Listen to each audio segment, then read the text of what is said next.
Hello viewers, so welcome back again. I hope कि आपको मेरा ये चैनल पसंद आ रहा होगा और उससे रिलेटेड मैं जितने भी वीडियो पोस्ट करता हूँ अपने चैनल पे, आई होप आप वो सभी वीडियोस उनको देख रहे होंगे, आप उनको लाइक कर रहे होंगे। तो मैं अभी आपको आज इस चैनल के माध्यम से मैं आपको कुछ और इंटरेस्टिंग वीडियोस, यानी कि मैं आपको MS ऑफिस से रिलेटेड जो मैंने अभी मैंने अपना जो वीडियो अपलोड किया था उसमें मैंने आपको इंसर्ट मेन्यू के बारे में बताया था। तो आज मैं आपको और ज़्यादा इंटरेस्टिंग पॉइंट्स इंसर्ट मेन्यू के अंदर बताने वाला हूँ। तो यहाँ पर मैं आपको दो ऐसे बहुत ही इंटरेस्टिंग पॉइंट और ऐसे दो बहुत ही इंटरेस्टिंग ऑप्शन बताऊंगा जो आप उसको यूज़ करना चाहेंगे। तो सबसे पहले हम बात कर रहे हैं इंसर्ट मेन्यू के अंदर वर्ड आर्ट वाला ऑप्शन। सभी को पता है नॉर्मली जो MS वर्ड या जो MS ऑफिस यूज़ करते हैं तो मैक्सिमम 60-70% लोग इस ऑप्शन को यूज़ करते हैं। तो मैं बता देता हूँ वर्ड आर्ट के बारे में। बेसिकली वर्ड आर्ट क्या है? वर्ड आर्ट एक तरह का डेकोरेटिव ऑप्शन है। आप जैसे ही इस पर क्लिक करेंगे, हल्का सा आप इसके ऊपर लेके जाएंगे, क्लिक नहीं करना है, हल्का सा आप इसके ऊपर ड्रैग करेंगे तो ये बता रहा है कि insert decorative text in your document. It means कि आपका कोई भी डॉक्यूमेंट है, डॉक्यूमेंट के अंदर आप कुछ भी लिखना चाह रहे हैं और वो आपको डेकोरेटिव फॉर्म में लेके आना है, यानी कि थोड़ी सी सजावट आपको चाहिए अपने टेक्स्ट में, तो ये ऑप्शन वो प्रोवाइड कराता है। वो पर्टिकुलर जो हमारी फॉर्मेटिंग होती है वो ऑटोमेटिकली इसमें अप्लाई हो जाती है थ्रू दिस ऑप्शन, यानी कि ये है हमारा वर्ड आर्ट वाला ऑप्शन। तो जब हम इस पर क्लिक करते हैं तो क्लिक करने के बाद हमें कई सारे डिज़ाइन दिखते हैं। हम कोई सा भी एक रैंडम डिज़ाइन चूज़ कर सकते हैं।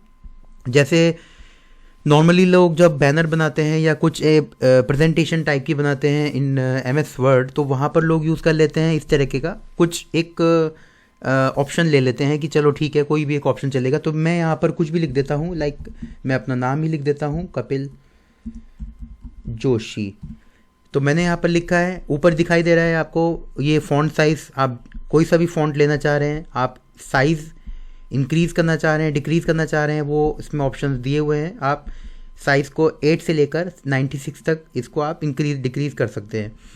उसके बाद आप बोल्ड, इसको आप बोल्ड चाहते हैं कि ये आपका टेक्स्ट जो है बोल्ड फॉर्म में आए या इटैलिक फॉर्म में आए, तो मैंने यहाँ पर ओके कर दिया है। तो ओके करते ही आप देखेंगे यहाँ पर मैं एक शॉर्टकट की यूज़ कर रहा हूँ, Ctrl+E। उससे क्या होगा, मेरा जो टेक्स्ट है डेकोरेटिव टेक्स्ट वो मेरा सेंटर पर आ जाएगा।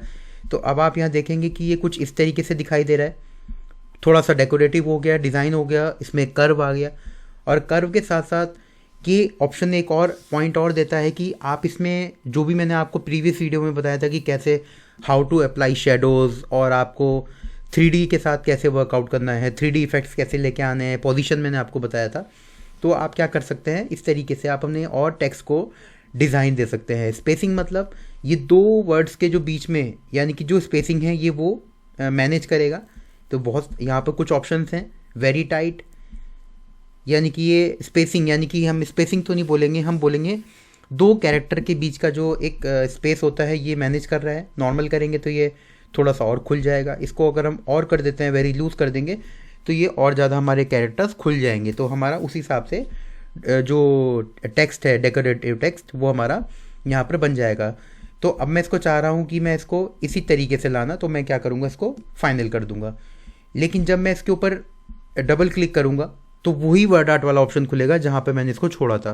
तो आपके पास इसको आप सेट कर सकते हैं। आप यहाँ पर दे सकते हैं इस शेप हाइट, आप यहाँ पर दे सकते हैं शेप विड्थ, इसके अकॉर्डिंग आप रैपिंग कर सकते हैं। अब ये मैंने ऑप्शन आपको बताए हुए हैं। आप कलर चेंज कर सकते हैं, इसका आपको कलर चेंज करना है तो आप अकॉर्डिंग टू योर चॉइस आप इसको किसी भी कलर में डाल सकते हैं। तो ये हो गया आपका बेसिकली वर्ड आर्ट वाला ऑप्शन, और ये बहुत ही इंटरेस्टिंग होता है।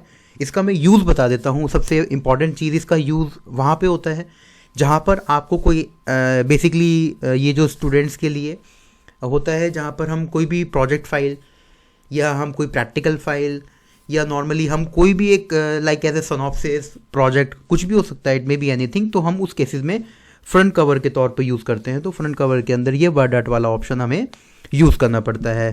तो ये हो गया हमारा वर्ड आर्ट का ऑप्शन। इसके अलावा एक छोटा सा ऑप्शन मैं आपको इसी वीडियो में कवर करना चाहूँगा। वर्ड आर्ट के साथ साथ एक ऑप्शन है सिग्नेचर लाइन।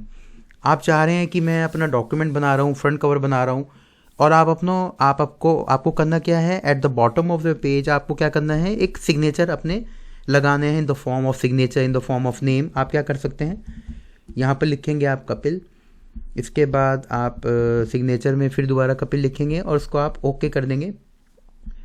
तो आप सिग्नेचर की फॉर्म में यहाँ पर आपका क्या होगा, एक जस्ट एक प्लेस हो जाएगा, यानी कि आप जहाँ पर अपना डॉक्यूमेंट एंड कर रहे हैं वहाँ पर इस तरीके से एक सिग्नेचर लाइन आपकी प्लेस हो जाएगी। यहाँ पर आप अपने नाम के साथ इसको कंप्लीट कर सकते हैं। अब इसमें एक पॉइंट और है कि आप चाह रहे हैं कि इसमें कुछ भी आपको इमेजिंग लेके आनी है तो आप इमेजिंग भी इसको यूज़ कर सकते हैं। तो ये हो गया हमारा ऑप्शन है जो ये बता रहा है कि किस तरीके से हम सिग्नेचर और वर्ड आर्ट को अपने डॉक्यूमेंट के अंदर यूज़ कर रहे हैं।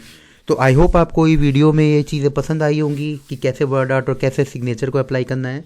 आप इसको अप्लाई ज़रूर करके देखें और कोशिश करें कि जो भी मैं आपको ऑप्शन बताता हूँ आप उसको अपने कहीं ना कहीं जो आपके रियल प्रॉब्लम्स हैं, लाइक आप डेली बेसिस पर कुछ भी डॉक्यूमेंटेशन कर रहे हैं तो वहाँ पर आप ये सब चीज़ें अप्लाई करके देखें।